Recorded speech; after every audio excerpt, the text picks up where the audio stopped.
Guys, I'm Danielle Baker. I'm an elite independent consultant with Paparazzi Accessories. And in this video, I'm actually going to give you some Facebook Live tips, as well as how to describe your jewelry when you are live selling. So, very first thing that is so incredibly important when you're going to go live, and I'm going to show you on my other device so you can actually see the screens. So when you are on your profile and you open up to make a post, you are going to see at the very top where you make your post. Right down here, you're going to see your Go Live button. Okay, right there. When you hit your Go Live button, the very first thing you need to pay attention to is up here, it should say Public and Post Story.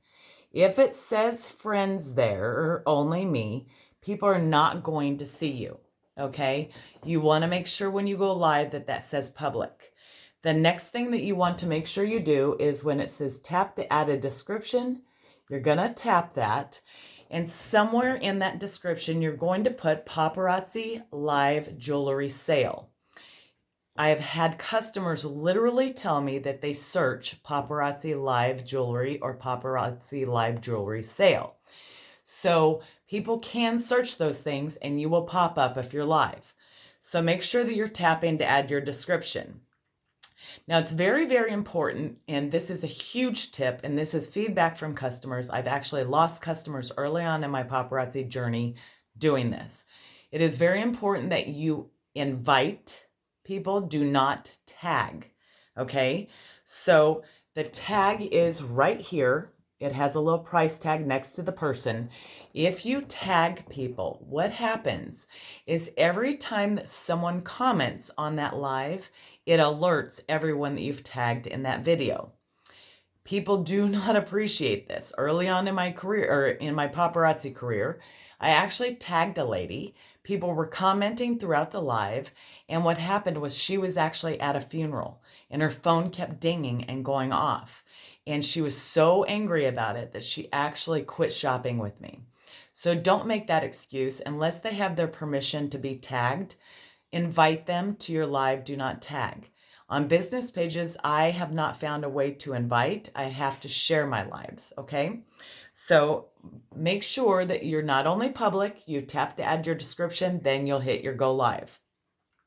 When you go live, the very first thing that you should really focus on is letting people know that if they see the live button up there that you are live.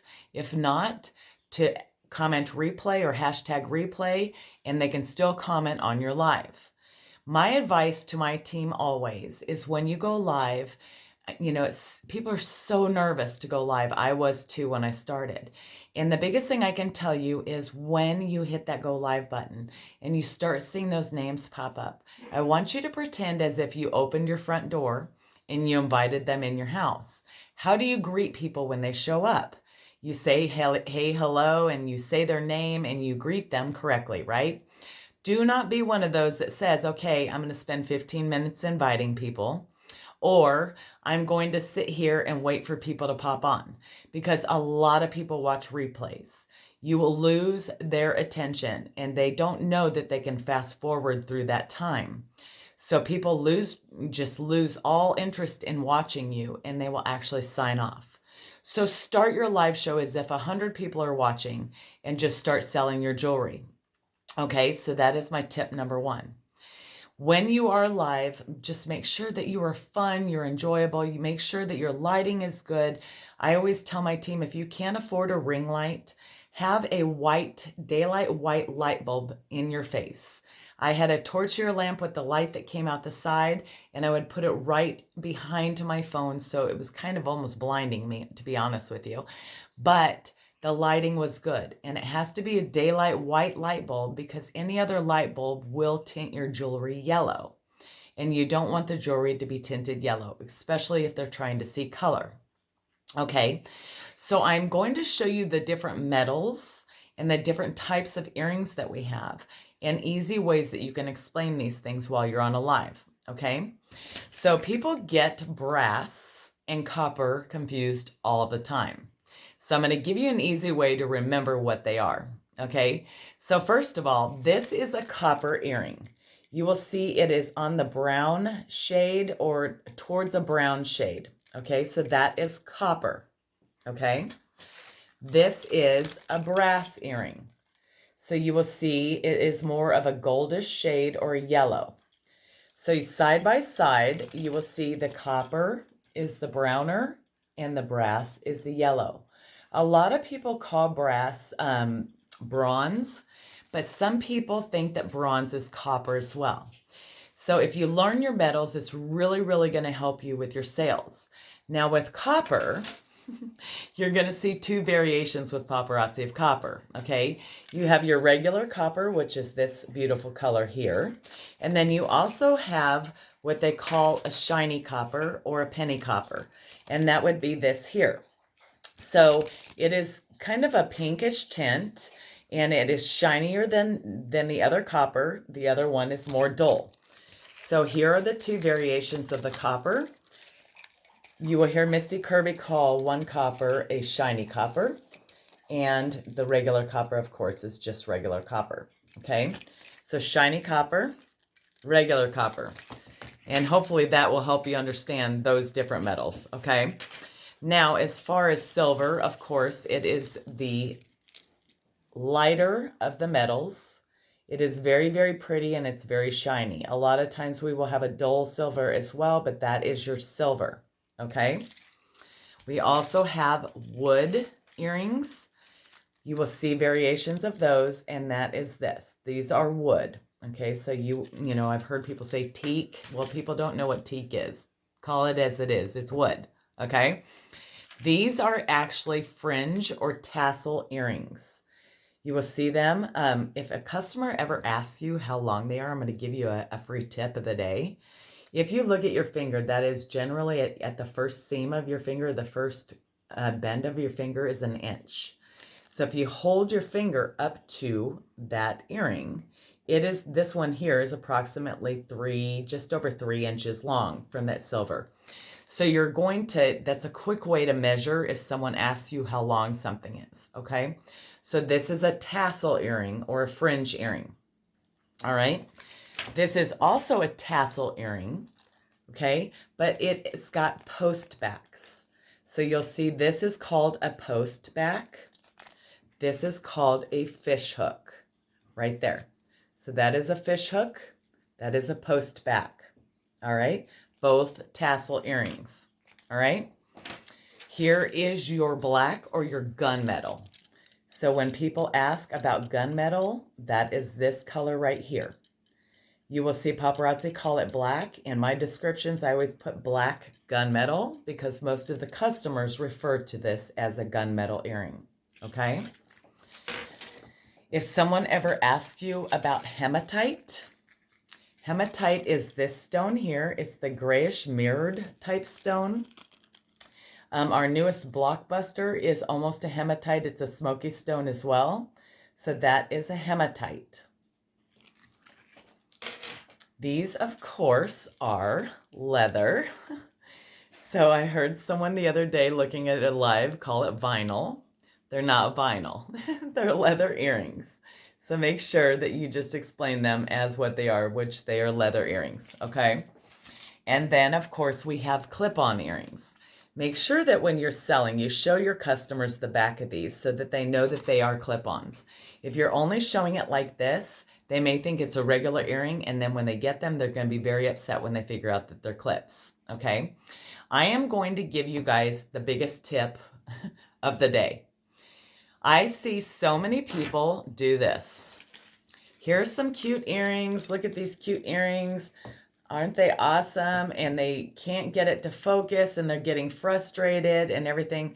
If you just put your hand right behind the earrings, they focus completely. So they don't fight the focus. Your hand will shield it, and that will be the focus in your camera. If you stop doing that, see how they don't focus very well? But if you put your hand there and just hold it still, it will focus your earrings or whatever you're showing completely perfect. That is a huge, huge thing that I can tell you. Another tip, something huge when I was new that no one told me.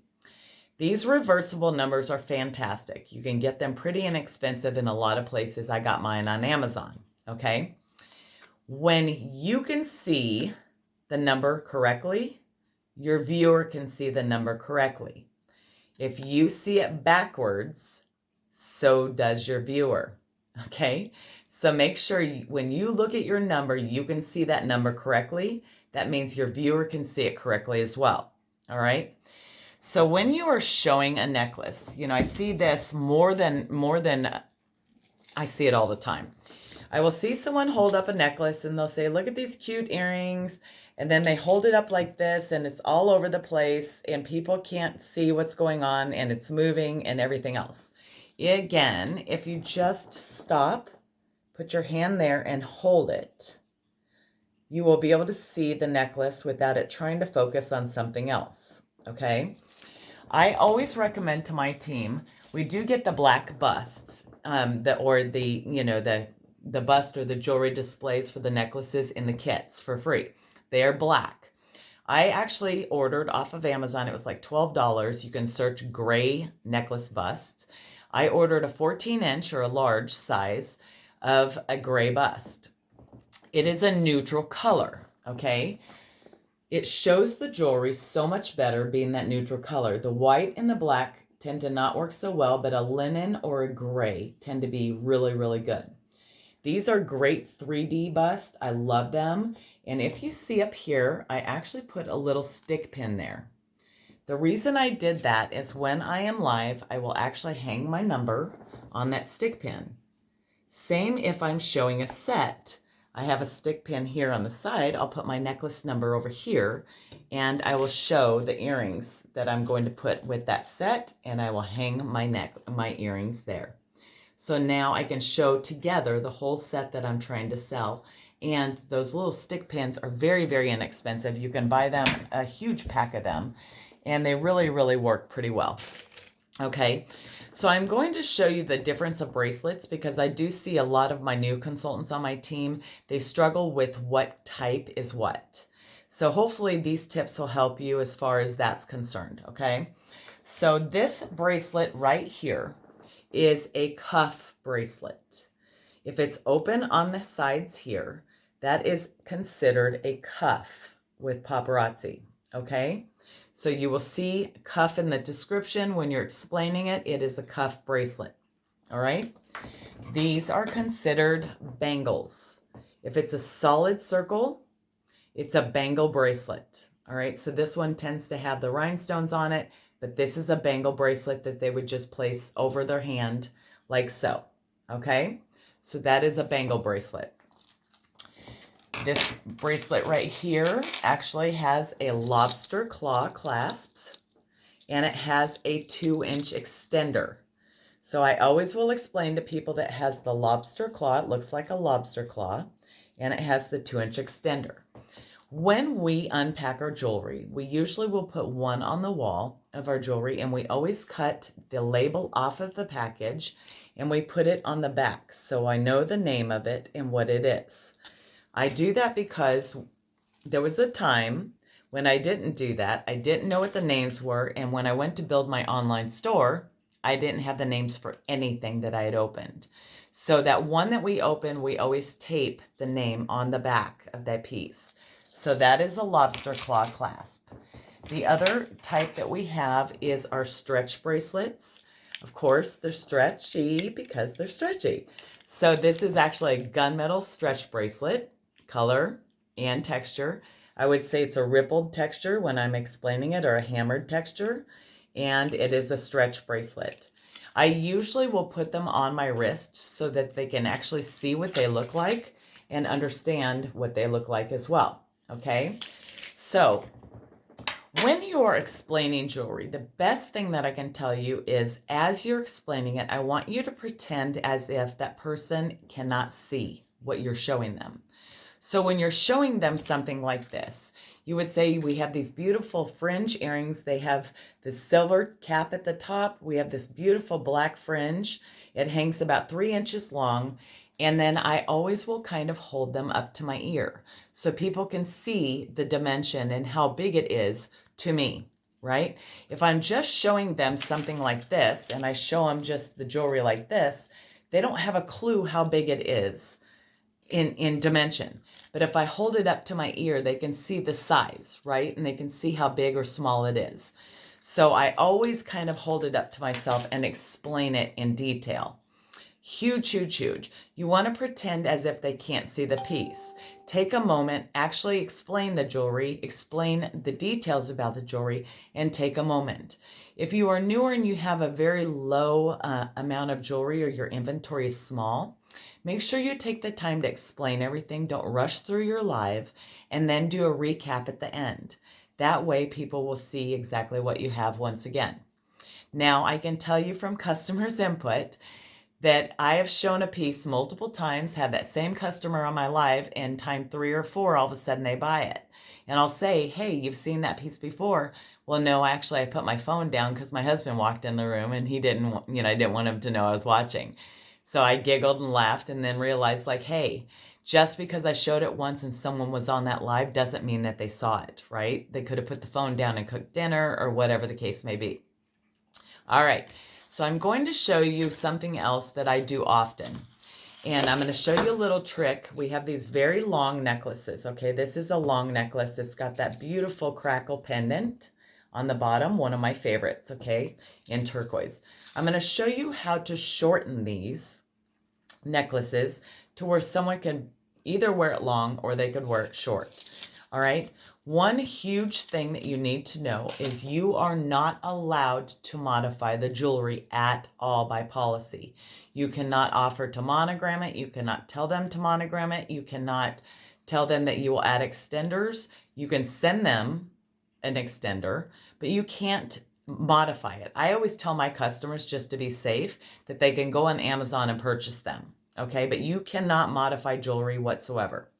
All right, so if you see this very large opening in this necklace, you'll see it's a pretty good piece. Well, what I do is you'll see that I have the chain pulled through like this. I actually flip it like that, and I feed the extender back through that hole, like so. Okay, now I grab the extender and I put the piece the way that I want it to show on my neck. I pull up the other piece, so I make a big ring.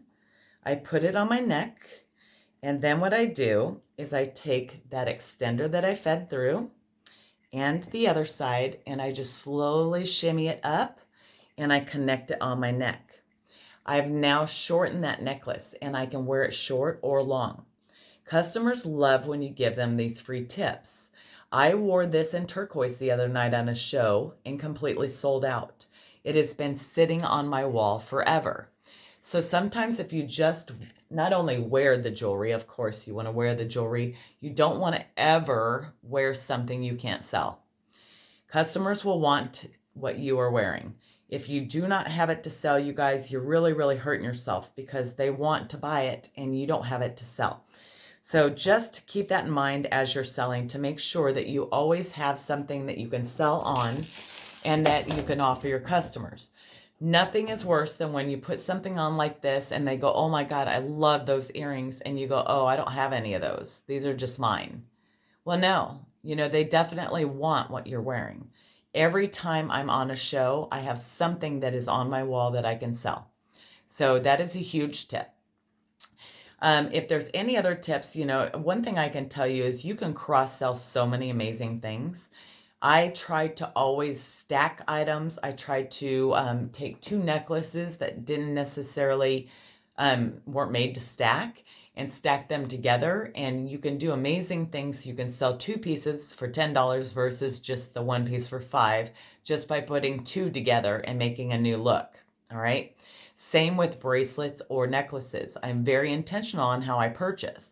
And if I see a bracelet and a necklace that go together, I will buy the two so that I can show them together and they will show that they coordinate.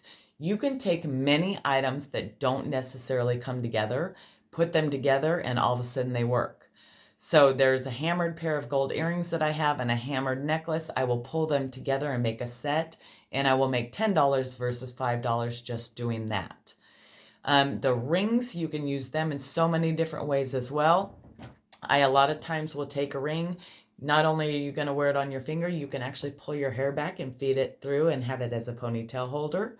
You can put a scarf necklace on, or a scarf, and put this as a holder of your scarf right in the middle. You can also take our scarf necklace, scarf for attention, and feed it through and have this hold the two sides.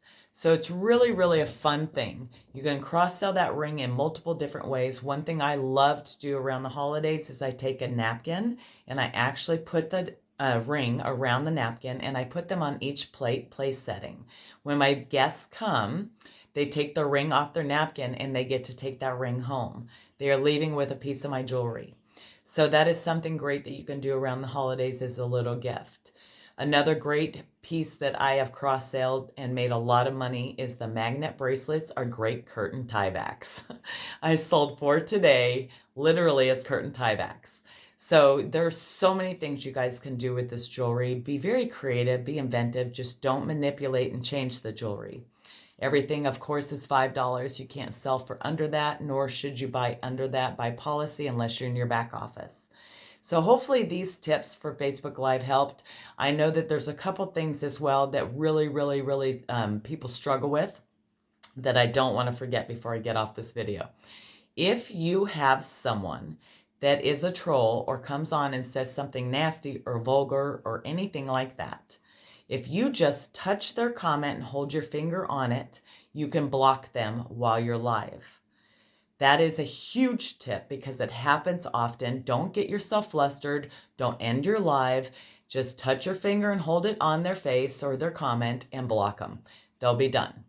Another thing is if you put a comment and you want them to like fill out your postable or something like that, you can actually make your comment from another device. I usually will go to my computer and type in my postable or something like that. And then once it pops up on your screen, if you hold your finger on it, you can pin it in your comments and it will stay at the top. So these are pretty awesome tips. Hopefully they will help you in your journey of going live on Facebook. Don't be afraid. You know, don't listen to others. Don't listen, to your fears, because fear is a liar. And just go live, talk to your friends, and just have a great time.